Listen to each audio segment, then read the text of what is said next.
This is going to be the number one thing you learn how to manage, and that's not taking losses big enough that hurt your confidence, wipe out your account, or maybe even blow up your account altogether.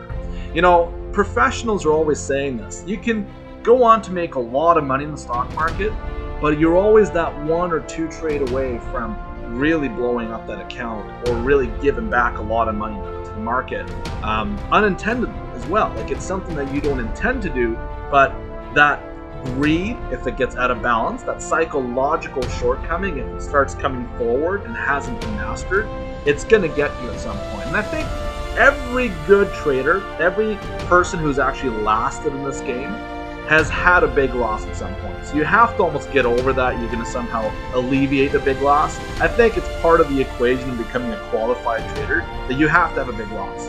So what I do now on the other side of this equation, where I've mastered success with the markets, is I approach with a counterintuitive methodology, and I do three things. So the first thing I do is I'm extremely patient before I actually get into a stock. Like, I'm not trigger happy. I have to see absolutely everything line up before I'll put my hard-earned money and risk my hard-earned investment portfolio and what have you into a stock, especially lower price stocks, which are famous for doing a lot of unpredictable moves. So I need to be patient before I get in, and vice versa. I'm extremely impatient when I'm in the stock, where a lot of people do this the opposite way.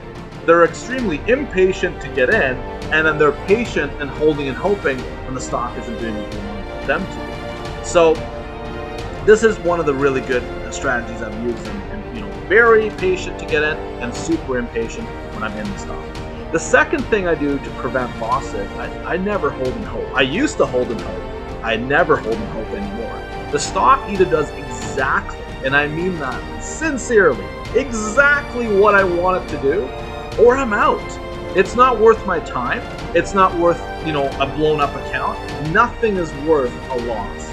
So the stock does what I want it to do, or I'm out. As simple as that. And then the third thing I do is I always recap my trades, both winning trades and losing trades. Like, if I take a bit of a loss on a stock, it's probably because I got caught underhandedly. Like, it moved out of nowhere and I just got out. And then what I do is I go back and I recap the lesson and I go over what my mistake was, and I try to really see, okay, where was the blind spot that actually sucked me into that stock?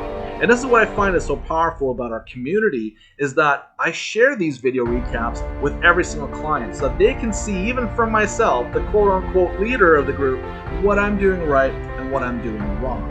So these three things put together have been the bulletproof method to keep me safe, to keep me away from blowing up. And this is something that I teach inherently now inside